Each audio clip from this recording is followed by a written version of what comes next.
নমস্কার, আপনাদের সকলকে স্বাগত। আজকে আমি আপনাদেরকে একটা ডেজার্ট করে দেখাবো।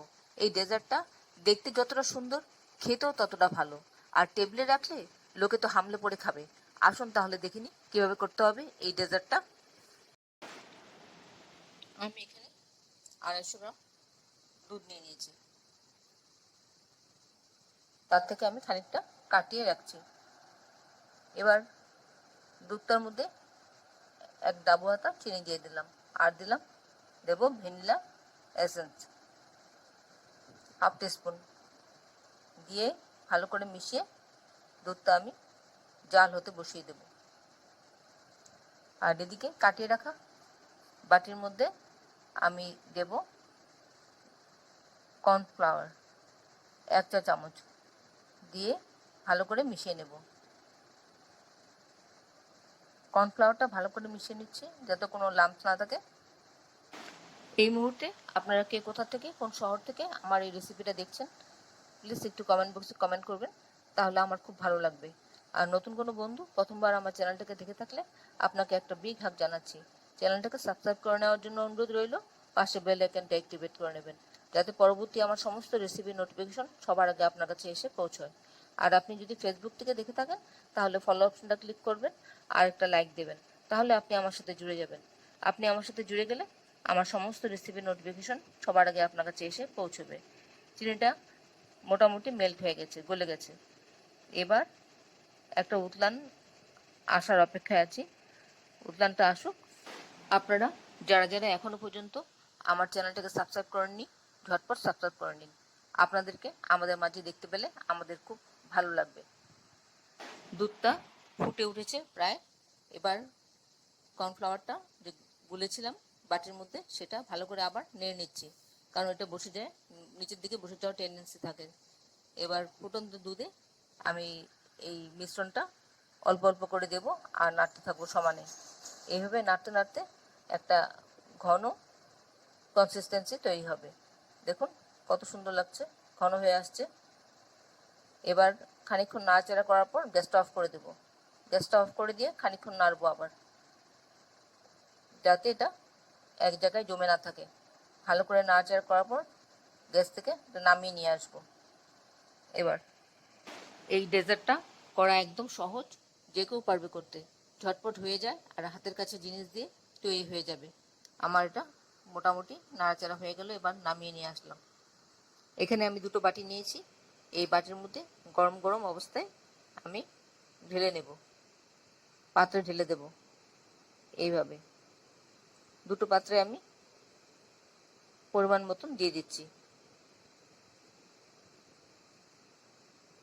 আপনারা অবশ্যই একবার বানিয়ে খাবেন, খুব সুন্দর লাগবে, দেখতেও সুন্দর হয় জিনিসটা আর খেতেও খুব ভালো হয়।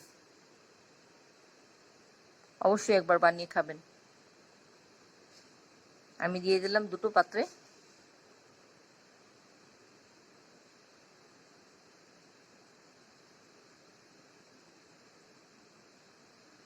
আমার তাও খানিকটা বেশি থেকে যাবে, আমি আরেকটা পাত্রে ঢেলে নেব।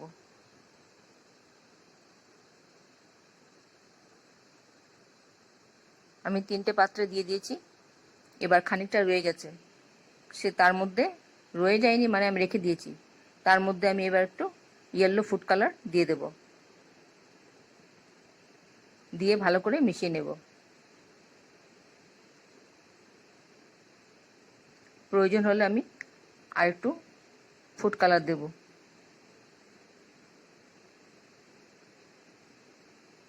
আরও 1-2 ড্রপ আমি দেব, দিয়ে আবার মিশিয়ে নিচ্ছি ভালো করে নিয়ে। এবার আমি এই মিশ্রণটাকে, চকলেটের মোল্ড আছে, কিনতে পাওয়া যায়, যেসব পাত্রের মধ্যে চকলেট তৈরি করা হয়, সেই মোল্ড আমার কাছে আছে। সেই মোল্ডের মধ্যে আমি দিয়ে দেব ছোট্ট ছোট্ট করে ইয়েলো কালারে তৈরি করব। এইভাবেই ছোট ছোট করে যে কটা হয় আমি করে নেব। আপনাদের যদি কোনো প্রশ্ন থাকে আমার এই রেসিপি সম্পর্কে কমেন্টসে জানাবেন, আমি আপনাদের প্রশ্নের উত্তর দিয়ে দেব।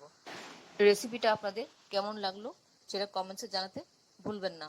আমি আপনাদের কমেন্টসের অপেক্ষা করি। এবার খানিকক্ষণ ট্যাপ ট্যাপ করে নিচ্ছি যাতে ভিতরে বাবলস থাকলে বেরিয়ে যায় আর এটা সেটটা ঠিক মতন হয়। তারপর এবার সবটা একসঙ্গে আমি ফ্রিজে রেখে দেব 2 ঘন্টার জন্য। 2 ঘন্টা পর ফিরে আসছি আমি আবার। 2 ঘন্টা বাদে আমি ফ্রিজ থেকে বার করে নিয়ে এসেছি। এগুলো এখন জমে গেছে, শক্ত হয়ে গেছে। আর এটাও নিয়ে এলাম, এটাও জমে গেছে। এবার আমি ডিমোল্ড করব। ডিমোল্ড করে এই যে বাটিতে তৈরি করেছি তার উপর বসিয়ে দেব। দেখুন আমি বসিয়ে দিচ্ছি। মনে হচ্ছে না একটা ডিমের সাদাটা নিচে আর উপরে কুসুমটা। দেখুন কত সুন্দর লাগছে। এইভাবে সাজিয়ে যদি টেবিলে রাখা যায়, যে কেউ এসে হামলে পড়বে খাওয়ার জন্য। আশা করি আপনাদের ভালো লেগেছে। আর এতক্ষণ ধৈর্য ধরে আমার এই রেসিপিটা দেখার জন্য আপনাদেরকে অসংখ্য অসংখ্য ধন্যবাদ। আপনারা সকলে ভালো থাকবেন, সুস্থ থাকবেন, ঈশ্বরের কাছে এই কামনা করি। আর এই ধরনের নতুন নতুন রেসিপি দেখতে আমার চ্যানেলটাকে সাবস্ক্রাইব করে নেবেন, পাশে বেল আইকনটা অ্যাক্টিভেট করে নেবেন যাতে পরবর্তী আমার সমস্ত রেসিপির নোটিফিকেশন সবার আগে আপনার কাছে এসে পৌঁছয়। তাহলে ভিডিওটা আজকে এখানে শেষ করছি। আবার দেখা হবে আপনাদের সঙ্গে অন্য কোনো এক রেসিপিতে। ভালো থাকবেন সবাই। নমস্কার।